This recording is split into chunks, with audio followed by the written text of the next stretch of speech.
What is happening, y'all? Thank y'all for joining the channel. If you're new to the channel, please consider subscribing. If you like what you see, like what you hear, give us a thumbs up or drop us a comment or a question. Anyway, guys, today I want to talk about the 5th Gen 4Runner. As you can tell from the title of this video, we no longer own it. In fact, we're saying goodbye to 5th Gen 4Runner. We're saying goodbye to Toyota as a brand. Now let's start with the 4Runner. I absolutely loved owning a 5th Gen 4Runner for the 11 months and 2 weeks that I owned that vehicle, for the 15,000 hard miles I put on that vehicle. I absolutely enjoyed driving that thing. It could tow, it could, haul, you can go camping in it, you could sleep in it, you can drive your kids around in it, and it did it comfortably, it did it reliably, and it was a great all-around truck. I personally feel like the 5th Gen 4Runner is one of the best Toyotas ever made. It's certainly one of the best products we've had here from Toyota in North America, outside of the old school Land Cruisers. And honestly, guys, it was one of my favorite vehicles, one of my favorite trucks that I've ever owned, and I've owned quite a bit of vehicles. However, with all that positive being said, there were some limitations to that vehicle, and I knew of these limitations going into the ownership experience with this vehicle, with the 5th Gen 4Runner. And the biggest limitation was the powertrain, primarily the 5-speed automatic transmission. In fact, that V6, that 4.0 historical V6, has enough power. It has plenty of power to push that vehicle. It's just that the 5-speed transmission was holding it back. That 5-speed transmission doesn't allow that engine to eat. It holds it back in the sense that it doesn't provide you enough gears to maximize the power in certain applications, primarily on the day-to-day driving. If you find yourself going up any grades, or where I live, it's pretty hilly, sometimes it could feel like you're towing when you're actually not. And then when towing with the vehicle, and this is the biggest issue that I had, it was starting to feel a little bit unsafe, especially when I had the family in the vehicle. So when towing, when trying to merge onto traffic or just trying to get up to speed, it just wasn't doing it for me. I would have to be in sequential mode, I'd have to manually shift, and it just got really fatiguing, not only on the towing side of things, but on the everyday driving side of things. That transmission really held, like I said, the whole ownership experience back, and it was really detracting and diminishing my enjoyment of the ownership experience on the day-to-day driving of it. It was just getting really fatiguing to drive, and at the end of the day, I wasn't in love with the vehicle. And I think, to be honest with y'all, and if I'm being honest with myself, I was more in love with the philosophy and the ethos that came with the 5th Gen 4Runner. I was more in love with the idea of this super reliable off-road machine that can tow, that was well built, that was one of the dying breeds, right? A vehicle that isn't going to be made anymore. A true example of the Kaizen philosophy. I was in love with that.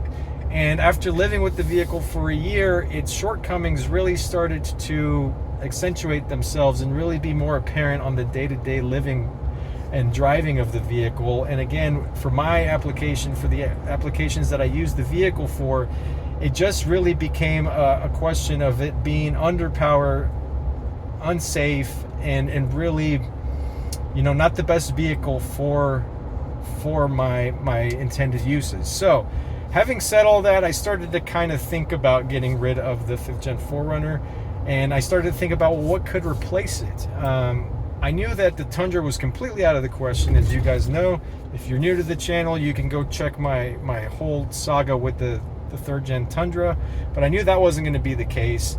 The Tacoma, I've been in those several times. I'm not in love with that powertrain. I still feel like the Tacoma is not well built. It just didn't speak to me. And so I thought, maybe if I were to give Toyota another chance, maybe this new 6th Gen 4Runner could be the one. And so I went and checked out the new 6th Gen 4Runner when it came out. and I thought that it could be a viable option. But when I got inside of it, I did notice that because it's Japanese made and they source most of the materials from that side of the world, the fit and finish and interior plastics and then just overall quality of the vehicle felt better than the Tacoma, which is made in Mexico. But the powertrain was still the same, right? It's that 4-cylinder 2.4 liter turbo, which has a ton of power down low. That's not the issue. The issue is that 4-cylinder is really rattly, it's raspy, it's noisy, it doesn't feel refined.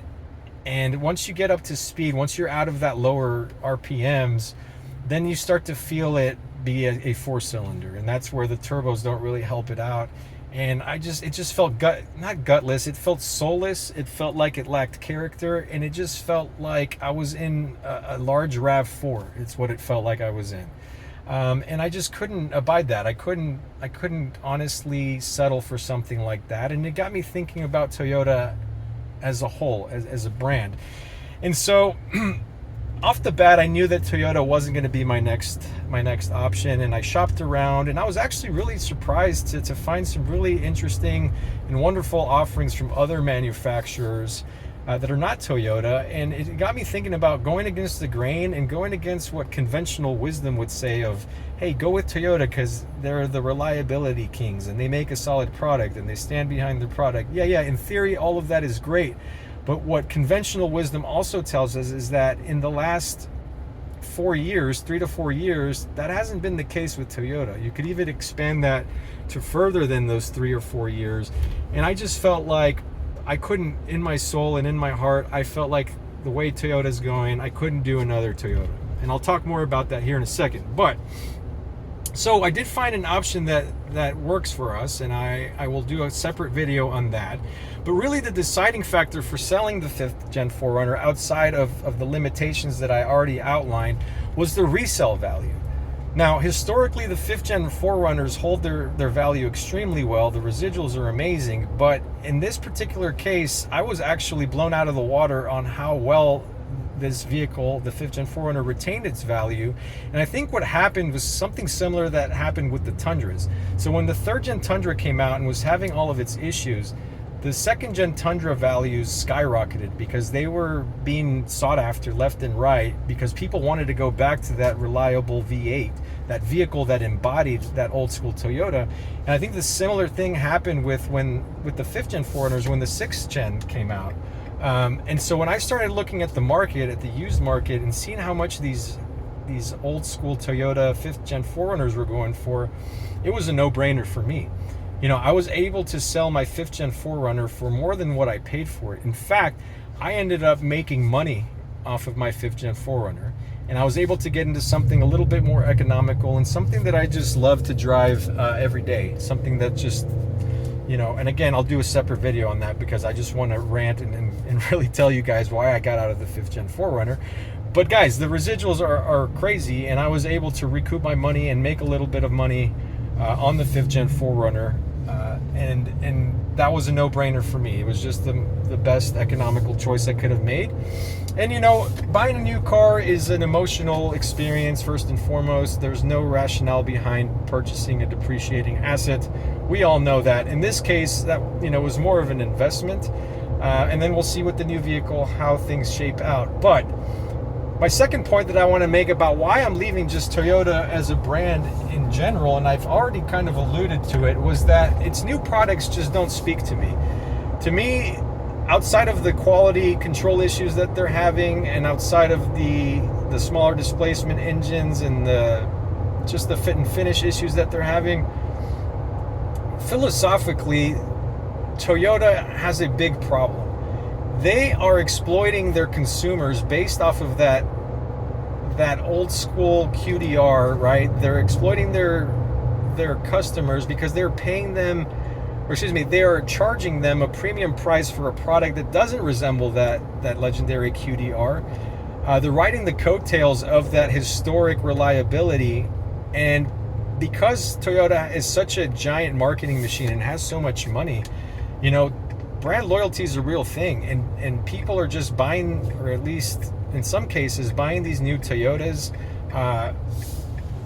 at these astronomical prices, even below MSRP, is still ridiculous prices to be paying for these vehicles, these trucks especially, that aren't going to give you the best bang for your buck, and that, in my opinion, you know, don't resemble the Toyotas of old. And that just bothers me. That just bothers me on an ethical and philosophical level, is that there's no loyalty on Toyota's side to really keep their loyal fan base, I call it fan base, but their loyal consumer base happy, and actually giving them a solid value proposition with their vehicles. You go step inside one of those new Tacomas, it's you know, you can't even get a decent one with, like, you know, basic amenities for under $48,000, you know, for a TRD off-road. I'll do a separate video on that, but again, just philosophically, ethically, what the brand is standing for, the direction that they're moving with their vehicles. Their vehicles feel cheap, they feel plasticky, they feel light, they feel unrefined. They just don't feel like the Toyotas of old, and they're doing so at the expense of you, the consumer, and exploiting that loyal customer base. And to me, I just couldn't abide that, and it didn't sit well with me to continue going with Toyota or continue to purchase Toyota vehicles. So, you know, I'm done with Toyota. They're not the brand for me. I wish all of you out there luck with your Toyotas. If you're a Toyota fanboy or fan gal and you love Toyotas, more power to you. I wish you and your fellow fanboy and fal gals the best of luck, but these new Toyotas just aren't it for me, guys. I really encourage you to go against the grain, go look at other vehicles, see what's out there, do some research, feel and touch things for yourself. Don't just take Toyota's word for it. But I'm excited to show y'all what the new vehicle is. I will be doing a full review of the vehicle here shortly. As we've done with other vehicles on the channel, we'll do a full review, we'll do ownership updates, things of that nature, and I'll be doing just more camping and outdoor videos now that the summer is on its way. But until then, guys, you guys stay well out there, and we'll see you on the next one.